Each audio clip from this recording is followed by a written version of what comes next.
Quando a gente fala de Harry Potter e fala das mortes mais impactantes dessa franquia, o que vem na sua cabeça?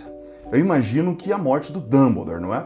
Mas e se eu falar para vocês que a morte mais importante de Hogwarts talvez não tenha sido a dele? Todo mundo se lembra de quando ele morreu e aquele vazio que ficou para nós e ficou lá para Hogwarts também, não é? Só que se você for olhar com atenção, a morte que realmente mudou o destino da escola aconteceu antes. E ela foi mais silenciosa, só que muito mais devastadora para o futuro da franquia. Vem comigo e hoje eu vou apresentar para vocês a morte que mudou o destino da franquia do Harry Potter.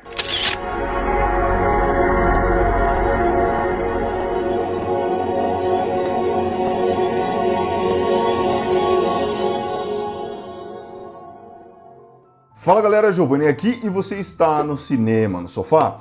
Galera, vamos voltar um pouquinho em Hogwarts, lá no filme do Cálice de Fogo. Você lembra desse filmaço, inclusive? Tava a galera toda animada, graças à chegada do torneio Tribruxo, né?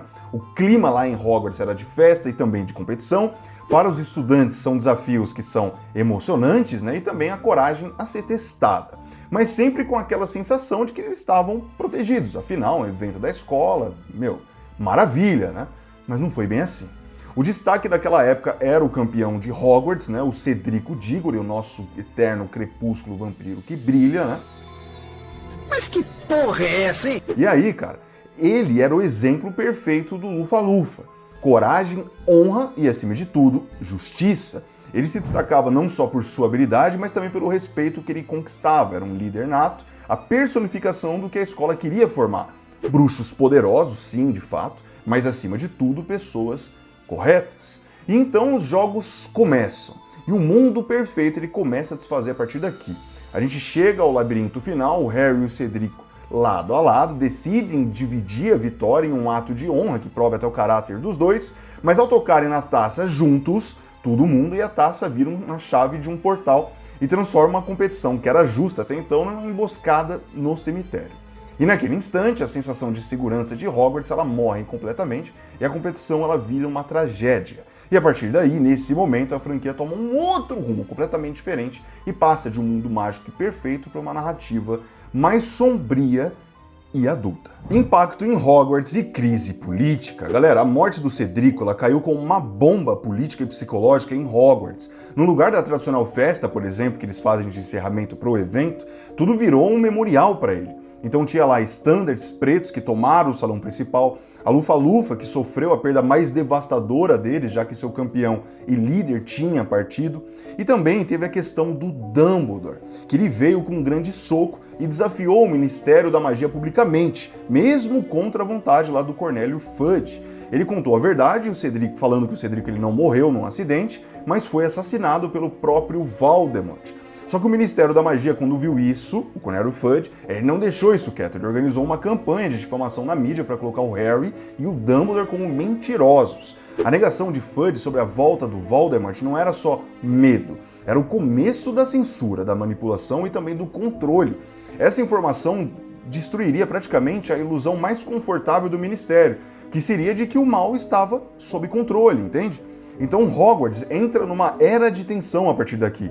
De um lado, os que acreditavam no Harry, e do outro, os que preferiam ali viver essa negação por medo ou até comodidade, e pensar que estava ali tudo bem.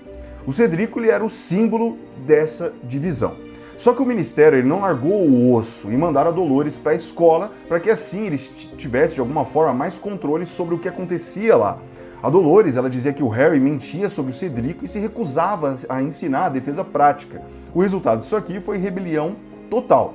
E é aí que nasce também a Armada de Dumbledore, que é uma espécie ali de resistência liderada pelo Harry para ensinar magia de combate. E sempre que treinavam, o Cedrico era lembrado como alguém que manteve a sua honra e não caiu para o lado sombrio e também chegou a encarar o próprio Voldemort. Impacto em Harry Potter. Galera, a morte do Cedrico, ela de longe, uma das pessoas que mais foram marcadas com a morte dele foi o Harry, de longe. Tirou dele toda a fantasia de poder ser um garoto normal, por exemplo, forçou ele a encarar a guerra e o sofrimento. O Harry também sente um peso enorme de culpa, e a morte do Cedrico ela destrói a última camada de inocência que o Harry tinha. Até então, os seus confrontos com Voldemort pareciam acontecimentos mais isolados, só que agora, a partir desse momento, Ele entende que a ameaça ela é real, onipresente e até mortal, e que não se trata mais apenas da vida dele, do Harry, mas a de todos agora. E o Harry ele foi a única testemunha da ressurreição do Voldemort e também do assassinato do seu amigo, Cedrico. Quando ele retorna a Hogwarts com o corpo dele, ele tenta contar ali a verdade, mas ele é imediatamente desacreditado pela maioria das pessoas. Ele voltou! Ele voltou! Voldemort voltou! Cedrico me pediu pra trazer seu corpo de volta. Eu não podia deixá-lo naquele lugar. Está tudo bem, Harry. Essa cena lá, o Harry volta, tem aquela musiquinha que fica... Mas de qualquer forma, quando você vê o pai do Cedrico indo lá, vê o filho dele morto... Meu garoto! Meu filho! Irmão, você é louco, até arrepia, velho. O negócio ali foi fazer você chorar, né? Agora, voltando, o ministro lá, o Cornélio Fudge, né? Ele usa a morte do Cedrico para conseguir um benefício próprio, praticamente, um benefício político, dizendo que o Harry está traumatizado e também desequilibrado. Nisso ele justifica sua mentira sobre o retorno do Voldemort. Ele fala que o Harry tá maluco, tá falando um monte de besteira, pra deixar de lado que o Voldemort ele voltou, né? E isso acaba fazendo com que o Harry ele se isole um pouco. E acaba forçando ele também a lutar para convencer o mundo da verdade que ele viu e sofreu sozinho com seus próprios olhos. Comparação com a morte de Dumbledore. Galera, a morte do Dumbledore é uma coisa assim... impossível de você esquecer. E eu não tô tirando de forma alguma o peso dela. Mas acontece num contexto de um plano maior, entenda. O Dumbledore, ele mesmo arquitetou tudo isso, ou seja, mesmo na tragédia, há um sentido estratégico e emocional ali por trás. Agora, do Cedrico, ela é brutal, cara, ela é inesperada. Esse choque, ele não é sobre perder alguém importante, é sobre a mudança total que gerou a partir daí, entendeu? Mexeu com a estrutura da história. Foi o início da Guerra do Mundo da Magia e a chegada do vilão mais temido e poderoso da franquia. Porque antes da sua morte, a história ela ainda tinha aquele ar de conto de fadas, né, onde o bem sempre vencia, você tinha uma certa segurança. E a partir daí, vem aquela nuvem e assim permanece praticamente até o final.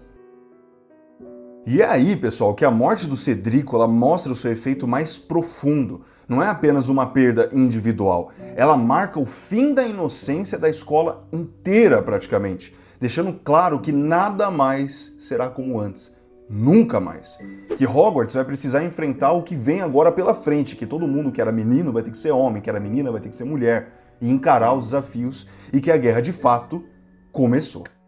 Mas agora, pessoal, eu quero saber de vocês. Gostou do vídeo? O que você achou dessa ideia, dessa outra versão? Vocês concordam ou discordam?